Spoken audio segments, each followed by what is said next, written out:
My name is Daniel Carter. I am not a hero, nor do I consider myself brave. I was just an ordinary person, working in a small office, my life revolving around a mundane routine and work I could barely tolerate. I lived without passion, waking up every morning thinking, is this all? Is this life? But what happened a week ago changed everything. I was on a bus heading to the countryside for a short trip, away from the city and the noise. I thought I would find some peace, maybe a chance to rethink my life. But I had no idea that this trip would take me to a place where no one returns the same. The passengers were strangers to me. I sat near the bus window, watching the winding road and the gray sky. Behind me was Emily Sanders, a young woman in her 20s, trying to solve a crossword puzzle on her phone. She looked brave, but she was pressing the pen tightly, as though there was tension inside her. Beside her was Sam Torres, a rebellious teenager wearing large headphones, nodding his head to music we couldn't hear, yet his eyes were fixed outside, as if something was troubling him. Jack Wilson sat in the middle of the bus. A strong man in his 30s, he carried a small toolbox beside him. I thought he was a mechanic or a laborer. He looked around cautiously, as if expecting something to happen. In the front seat was Layla Roberts, a nurse in her 40s, paying attention to every little detail. She noticed everyone, even the things others couldn't see. In the very front of the bus sat Olivia Bennett, a history teacher in her 50s, reading an old book, making notes. She seemed to know more than she let on. I had no idea that these strangers would be part of a story that would change my life. At first, we didn't talk much. We were just passengers on the same bus. But we didn't know that we were all headed toward the same fate. The bus was traveling steadily on the narrow road, swaying a little with the curves. The weather felt strange, the sky was thick with dark clouds, and the wind blew intermittently. The driver, an elderly man named Mr. Collins, was chatting with the passengers, trying to break the ice. "Do you know that this road is called the Road of the Lost?" the driver said, laughing. "People love scary stories, don't they?" Some laughed nervously, but I felt a strange shiver in my heart. There was something unnatural in the air. As we passed a tight curve, suddenly thick fog appeared out of nowhere. It felt like we had entered another world. The fog was so dense that the driver could barely see the road. "What is this?" Mr. Collins shouted as he tried to slow the bus down. Suddenly, shadowy figures appeared in front of us. They moved quickly, but they didn't seem human. Everyone screamed at once. The driver swerved to avoid them, but the bus lost its balance and slid. Everything happened so fast. I heard glass shattering and saw passengers thrown in every direction. I felt a sharp impact when my head hit the seat in front of me. Then there was darkness.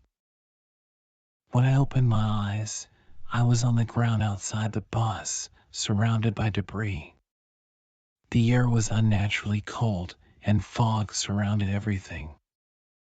I tried to get up, but my body felt exhausted and injured. I looked around. The bus was overturned, smoke rising from it.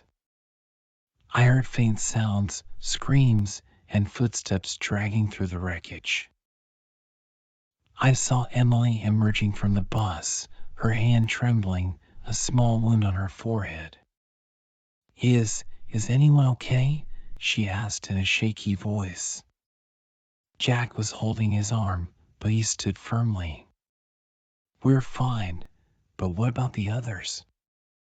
We slowly gathered. Layla was helping Sam get up, while Olivia stood silently, staring at the fog. There were only 6 of us. The others were either silent forever or lost somewhere in this strange valley. As we began to realize what had happened, we heard a strange sound. It was like a whisper, but it came from everywhere. "What is that?" Emily asked, looking around in fear. Jack grabbed a stick he found on the ground, ready to defend himself. "I don't know, but we need to get out of here. Now." But when we tried to move, we discovered the shocking truth: there was no way out. Every path we took led us deeper into the valley. We were trapped. We sat near the wreckage of the bus, trying to understand what had happened. All there was between us was silence and whispers that seemed to come from the heart of the fog. Mysterious sounds, like words we couldn't understand. I looked at the faces of the others, trying to read their emotions. Everyone felt scared, but no one wanted to show it. "Is everyone okay?" Layla asked quietly, holding a small first aid kit she found among the wreckage. She started examining our wounds one by one. "Okay?" Sam said sarcastically, wiping blood off his elbow. The bus flipped over, and we're trapped in this strange place. "Yeah, we're fine." "Calm down, Sam," Emily said sharply, looking at him. "We need each other right now. We can't be fighting." "Emily's right," Jack said in a calm but firm voice. "We need to focus. First, we need to figure out who survived. Then we'll decide what to do." We started examining the area. The bus was completely destroyed. Some bodies were trapped inside, others were scattered on the ground. We tried not to look, but the sight was burned into our minds. "Only 6, Olivia said quietly as she looked around. "Only 6 of us. The others, they're gone." I sat next to her and asked, "Do you think there's any hope of surviving?" She smiled sadly and said, "Surviving? I don't know. But I know one thing: this place isn't normal." I looked at her in surprise and asked, "What do you mean?"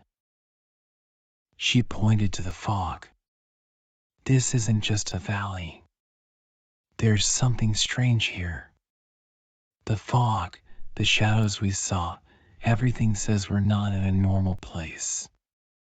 As we were talking, I heard Jack's voice calling out, "I found some useful things here." He had gathered a small bag containing bottles of water, some bread, and a flashlight. "This won't last long," he said, looking at the supplies. "We need to find a way out." "But where to?" Emily said, looking around. "We don't know anything about this place." Jack looked at her and said, "In any direction. We can't just sit here and wait." "Wait for what?" I said, feeling frustrated. "It's not like help is coming. We're in a place no one knows." We decided to stay near the bus that night. Jack and Emily gathered some branches to make a small fire, but strangely, the branches were completely wet, despite no rain. In the end, we used the only flashlight for light. As we sat there, we tried to talk to get to know each other more. "Daniel, what were you doing before all this?" Layla asked me. "I was an office worker. Boring job and daily routine. I never imagined my life would take this turn." "And you, Emily?" "I was a university student. I was studying literature. I've always wanted to write stories, but I never thought I'd live one. Sam laughed sarcastically and said, "Stories? If we get out of here alive, you'll definitely have a story to write." The conversation continued for a little while, but it was full of tension. No one wanted to admit the fear that controlled them. Suddenly, Sam stopped talking and pointed into the darkness. "What's that?" Everyone turned quickly. We saw a shadow moving in the fog, very close. It looked like a person, but its movement wasn't natural. Jack grabbed the stick he had been holding and said, "Stay here. I'll go check it out." "No!" Emily shouted. "Don't go. We don't know what that is." But he didn't listen. He walked slowly toward the shadow, and when he got close, he stopped. He turned to us, his eyes filled with fear. It's not human." Before we could understand what was happening, the shadow disappeared into the fog, leaving behind a feeling of fear and confusion. That night was incredibly long. None of us slept a wink. Each of us began to realize that this place had secrets that wouldn't be uncovered easily. I didn't sleep that night. I sat by the wrecked bus, my eyes never leaving the fog that surrounded us on every side. The silence was eerie, but it didn't last long. Strange sounds started to emerge, whispers faintly drifting from the heart of the fog. I wasn't the only one who heard them. "Do you hear that?" Emily asked, staring into the darkness. Jack, who was sitting a little further away from us, spoke quietly, "Yes. It sounds like they're talking to us. But there's no one here," Layla said anxiously, pressing her hands to her ears. Sam stood up in anger. "I've had enough of this cursed place. I'm not staying here another minute." "Calm down, Sam," Olivia shouted. "We can't act recklessly. We don't know what's waiting for us outside." But Sam didn't listen. He grabbed his small bag and began walking into the fog. "If you all want to die here, that's your choice. I'm going to find my way out." Jack ran after him and grabbed his arm. "Don't be foolish. You won't survive on your own." "Let go of me," Sam shouted angrily, shaking off Jack's hand. "I don't need any of you." We all stood there silently, watching as Sam disappeared into the fog. I wanted to shout, "Sam, don't do this," but his voice faded with his footsteps, and all we could hear was an eerie silence. A new discovery. After Sam left, we were left confused and scared. Would he come back? Would he find a way out? We didn't know, but the fear of the unknown was gnawing at us. "We can't stay here forever," Jack said. "If we don't move, we'll die from hunger or the cold." "But where will we go?" Layla asked, clutching her injured arm. Jack looked toward the fog and said, "We have to explore the area. Maybe we'll find food, water, or even an exit." I reluctantly agreed. We had no other choice. We began moving together, leaving the bus behind. We didn't know where we were going, but every step felt like it was taking us deeper into this mysterious valley. As we walked, Olivia noticed something strange on the ground. She stopped and pointed to marks in the dirt. "Look, these are footprints." I bent down to examine them. "But they're not normal," I said, studying the unusual shape of the footprints. They looked like human feet, but the toes were unnaturally long, almost like claws. Maybe they're Sam's? Emily asked. I don't think so, Jack said. Sam was wearing sneakers. These prints are barefoot. The strange cottage. We continued walking until we found something odd in the fog. There was a small cabin made of wood and stone, looking old and dilapidated. Could someone be living here? Layla asked in disbelief. We have to check, Jack said, gripping the stick he always carried. We cautiously approached the cabin. The door was partially open, and the inside was completely dark. Hello? Is anyone here? Olivia shouted, but there was no reply. Jack went inside first, and we followed. The inside was small and cramped, filled with old belongings and dust. There was a wooden table with broken plates on it, and shelves filled with ancient books. What is this place? Emily asked, examining the books. Look! Jack shouted, pointing to a painting hanging on the wall.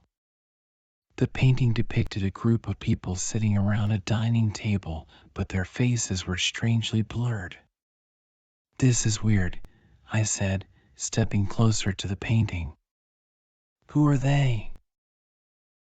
As we continued examining the room, we heard a loud noise coming from outside. We rushed outside to see what was happening. The fog was growing thicker, and the strange sound we had heard earlier was now like screaming, but it wasn't human. We have to go back to the cabin. Layla screamed, grabbing my hand. But when we tried to return, the cabin had disappeared. The place where it stood was completely empty, as if we had imagined it. What's happening here? Emily cried, looking around in shock. This place, it's messing with our minds, Jack said, looking worriedly at the shadows beginning to move through the fog. At that moment, we all realized that surviving here would not just be a test of patience or courage. This valley had secrets beyond our understanding, and every step we took seemed to draw us closer to the end. The darkness was thick, and the fog was denser than ever. We stood in the spot where the cabin had vanished, helpless to understand what was happening. I tried to steady myself, but the scream we had heard earlier still echoed in my ears. How can an entire place disappear? Layla asked, her eyes filled with fear as she looked around. This isn't an ordinary place, Jack muttered quietly, as if talking to himself. There's no point in standing here. Olivia shouted. We need to move. We can't stay in this terrifying place. But where to? Emily asked, hugging herself. All the paths look the same, and the fog is blocking our view of everything. We have to stay together. That's the most important thing now, I said firmly. The feeling of isolation was growing stronger, as if we had completely lost control of the situation. There were footprints. The same strange ones we had seen before, but now they were heading away from where the bus had been. Maybe these are Sam's footprints, I said, but my voice lacked confidence. Or maybe something else is following us, Olivia said, gripping a small stick she had found on the ground. We decided to follow the footprints, despite the fear that was tearing at us from the inside. We had no other choice. If these footprints belonged to Sam, we might find answers. We walked slowly, each step heavy, as though it was taking us deeper into an endless abyss. The fog hadn't lifted, but the shadows we had seen earlier were now clearer. We could hear the rustling of trees and faint sounds that resembled whispers. "Do you hear that?" Layla asked, looking around. "Yes, it sounds like people talking," Emily said, clutching my hand. "But we're alone here," I said, trying to sound strong, but fear was filling me from within. Suddenly, the footprints stopped at the entrance of a small cave. The cave was pitch black, but inside, there were faint lights that resembled candles. "Do we go in?" Olivia asked, her voice trembling. "We have no choice," Jack said, turning on the only flashlight we had. Inside the cave. We entered the cave cautiously, each step echoing strangely. The walls were covered with mysterious drawings, symbols, and shapes we had never seen before. "What are these symbols?" Emily asked, staring at the walls in awe. "I don't know, but they look very old," Jack said, approaching one of them. "Look over there," Layla shouted, pointing to the far end of the cave. There was a small wooden table with a large open book on it. The book was filled with strange writings, but beside it was something even stranger, a bracelet. "That's Sam's bracelet," Olivia exclaimed, rushing toward it. "But how did it get here?" I asked, trying to make sense of the situation. "Maybe Sam was here," Jack said, his voice filled with doubt.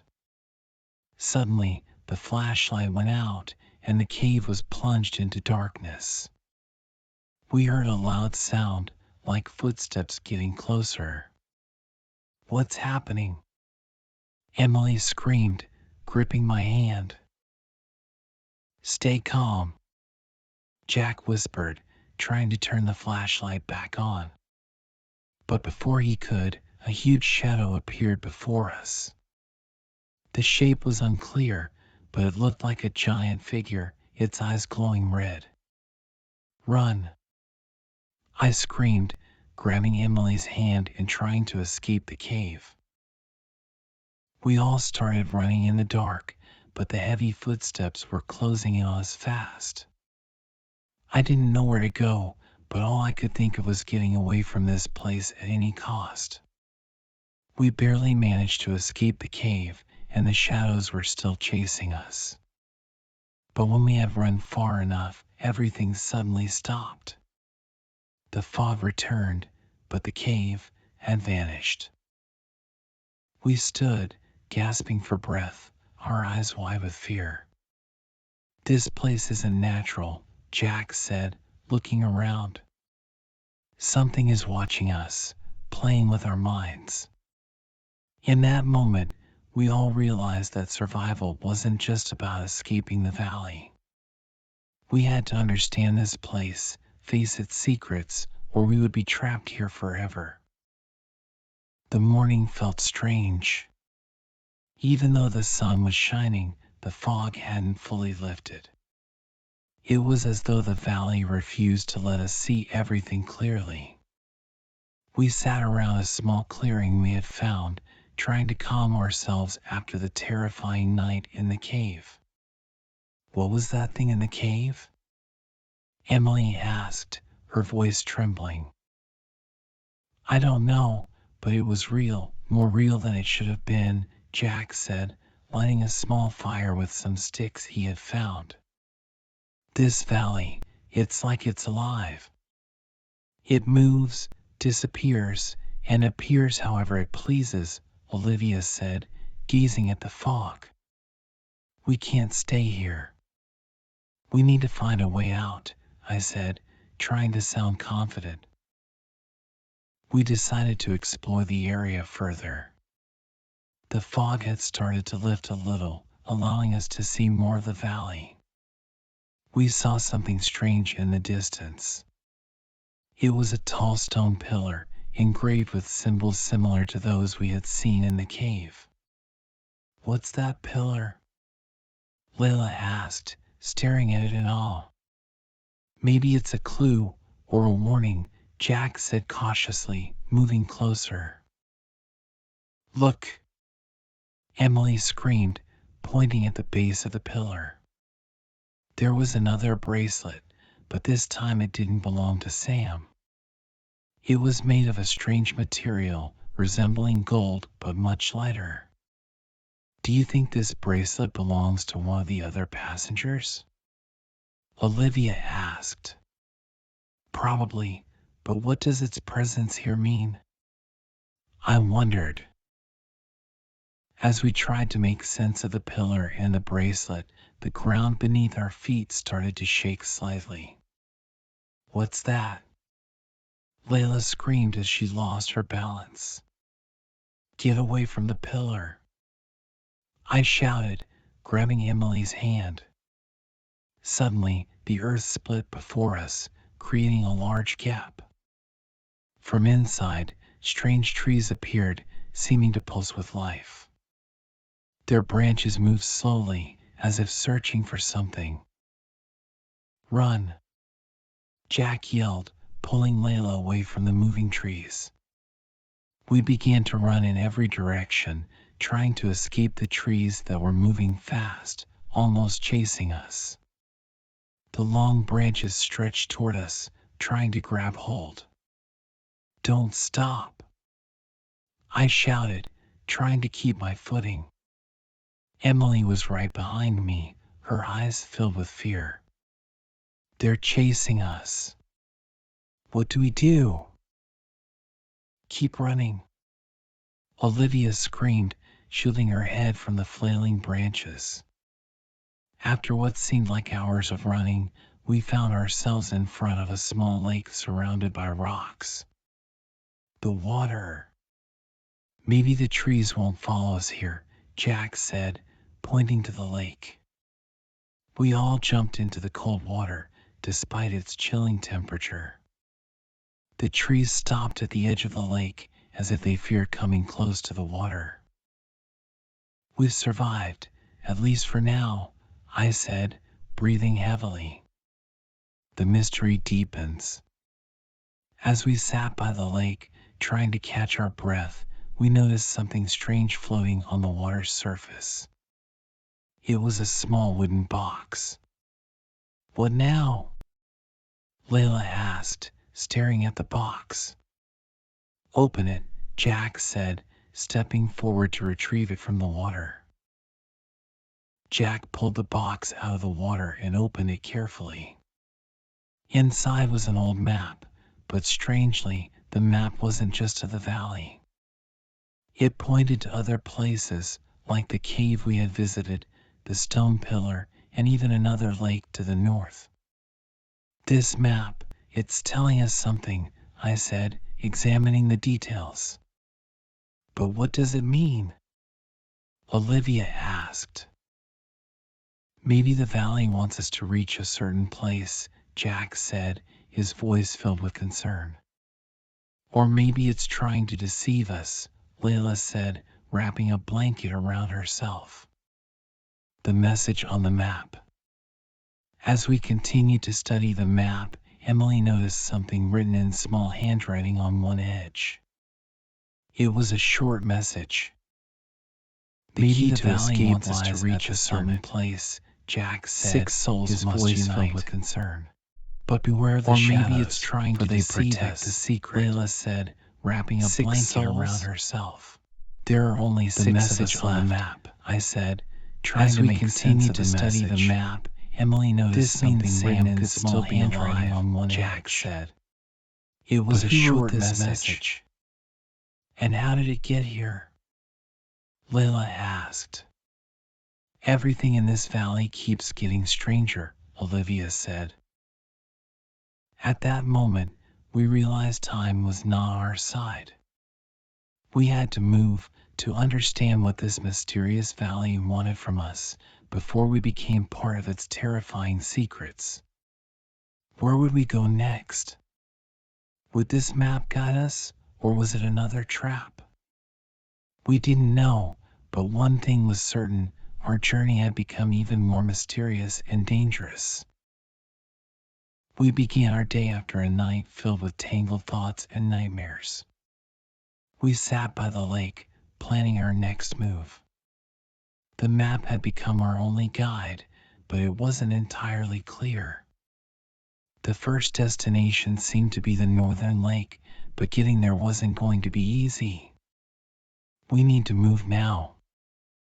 We can't stay here for long, Jack said firmly, holding the map. But what if this lake is just another trap? Layla asked, staring at the water as if searching for answers. Everything here feels like a trap, but staying still means a slow death, I said, trying to remain calm in front of everyone. The road to the northern lake.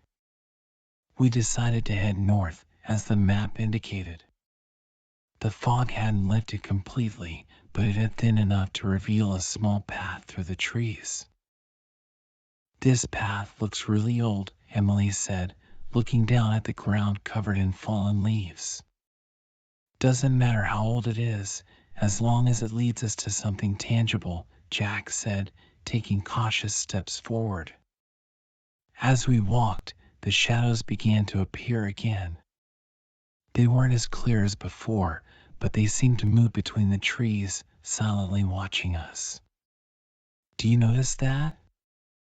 Olivia asked, suddenly stopping. Yeah, the shadows are back, I said, trying to focus on the path ahead. But they're not attacking us this time, Jack said, keeping a watchful eye on our surroundings. Maybe they want us to go to a specific place, Layla said, her voice tinged with worry. The strange river. After hours of walking, we arrived at a small river blocking our way.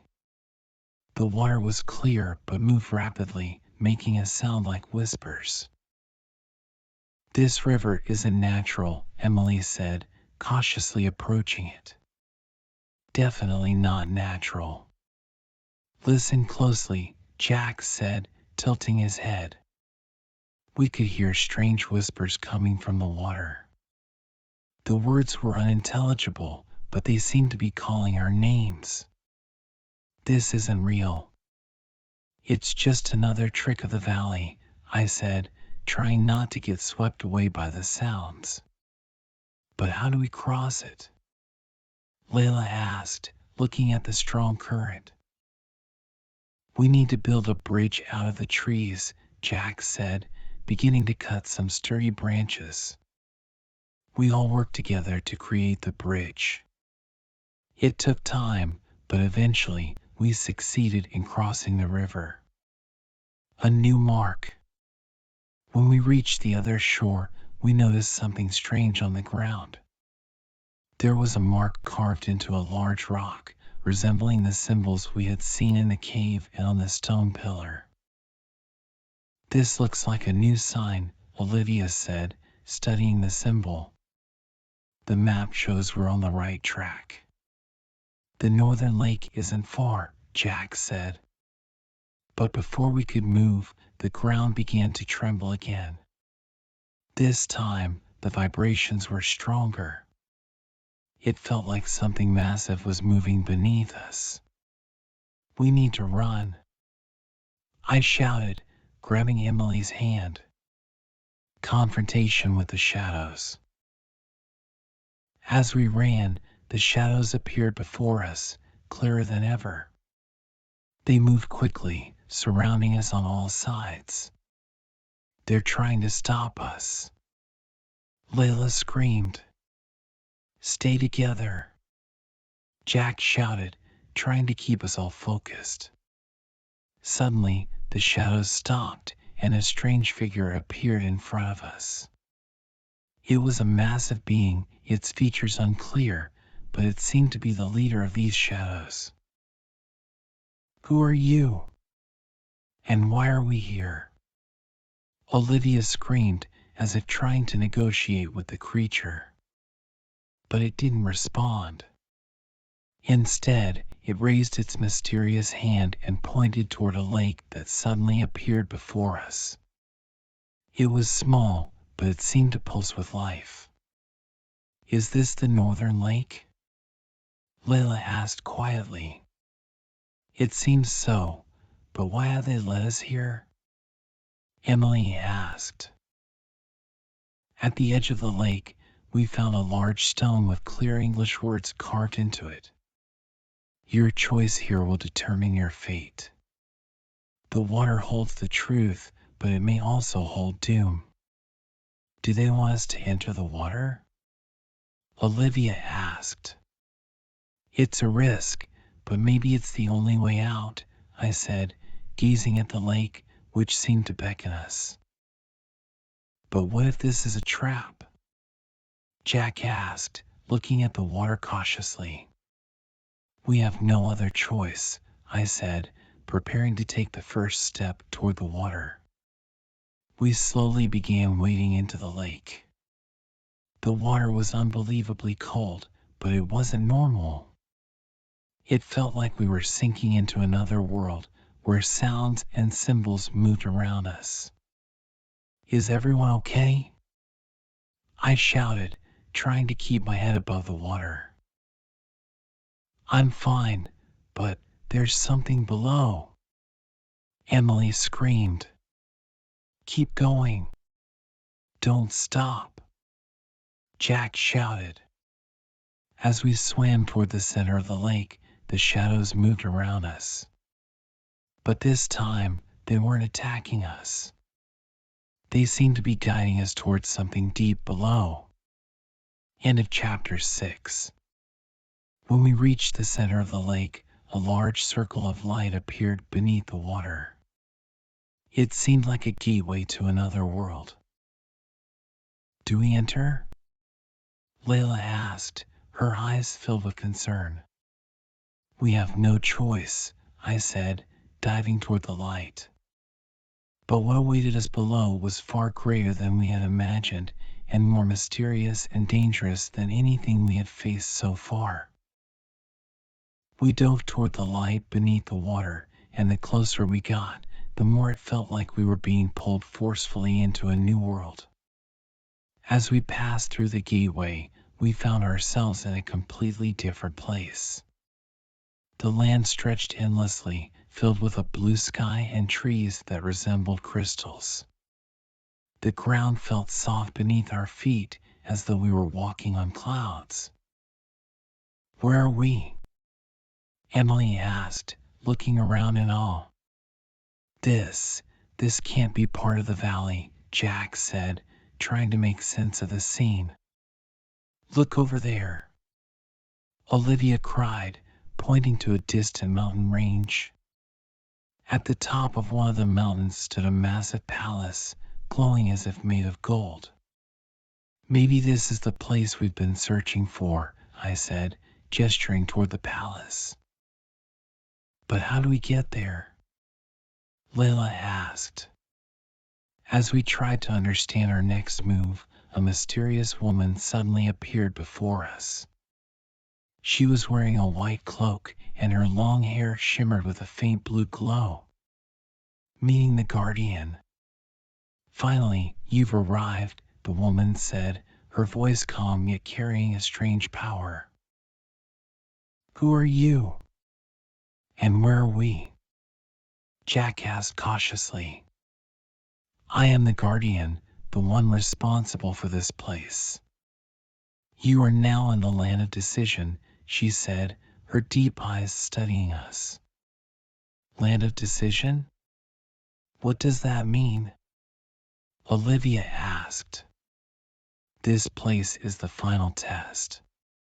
Here, you will decide your fate and the fate of others who are with you." "What do you mean by the fate of others?"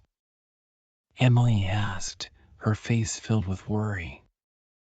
"The other survivors are waiting for you in different parts of this valley. If you want to leave, you must unite and face the test together. But remember, not everyone will make it. The first test, doubt and fear. The guardian raised her hand, and a large mirror appeared in front of us. But this was no ordinary mirror. When we looked into it, we saw our reflections, but they were distorted and terrifying. This mirror will show you your greatest fears. If you want to move on to the next step, you must overcome those fears, she said. Olivia stepped up to the mirror first. As she looked into it, she screamed and stepped back. No, this can't be real. What did you see? Emily asked her. It was my mother. She was angry with me. She said I was the reason she died. But that's not true. It was an accident, and you weren't the cause, I said, trying to calm her down. One by one, we faced the mirror and confronted our fears. I was the last to step forward. When I looked into the mirror, I saw myself completely alone in pitch black darkness, surrounded by the eerie whispers we had heard from the river. After we succeeded in overcoming the test of the mirror, the guardian disappeared, and a long path leading to the mountain appeared before us. It looks like we passed the first test, but the road is still long, Jack said. If this is the first test, I can't imagine what lies ahead, Layla said. As we walked toward the mountain, we noticed that the shadows had returned, but they weren't chasing us this time. They were following us, as if guiding our way. After the guardian's words, silence filled the hall. We all stood hesitantly, looking at each other, each of us carrying a different feeling in our hearts. The ruler watched us quietly, his glowing green eyes following us with caution. Unity is the key? What does that mean? Layla asked, her voice trembling as she looked at the guardian. If you decide together, if you unite in your choice, you will not just be a group of survivors. You will restore balance to this valley, the guardian said, her eyes filled with mystery. We looked at each other and realized that the decision was not just about who would live and who would stay. It was a test of whether we had the strength to continue living together or if division would lead to our demise. We are all here because we need each other, I said softly, trying to calm the anxiety surrounding us. We cannot leave anyone behind. If one of us stays here, we won't leave without them. Jack smiled, looking at everyone. We will never be like them. We are a team, and we will not abandon each other. At that moment, we understood that we were no longer just a group of individuals fleeing an uncertain fate. We were family, and we would face our destiny together. We decided to choose to stay as a whole, united against the valley. We all stepped toward the circle that glowed unnaturally. As we got closer, I felt something strange surrounding us, as if the very air itself was filled with power. We placed our hands on the ground together, united with all our strength. We are united in our destiny, I said firmly, as though we were all declaring it together. With those words, the light around us grew brighter. Suddenly, the walls of the golden hall collapsed into ashes. But we felt as though we were rising upwards, as though we were being lifted off the ground. The shadows that had surrounded us began to disappear slowly, as if they were melting into the air. When the ashes vanished, we found ourselves in another place. The ground was solid beneath our feet, and the sky was clear. We were all on top of a mountain, but the valley we had been in had completely disappeared. The trees and flowers bloomed around us, and the air was as pure as a gentle breeze. Are we in a different place? Olivia asked, her voice filled with awe. Yes, I said, looking around. We did it. We did it together. We all smiled. We were here, in a new place, where we could rebuild our lives. We had conquered the valley, not by running away, but by uniting. We realized that the truth was not in the place we fled from, but in the strength we gained from each other. We learned that the decision we made was the right one.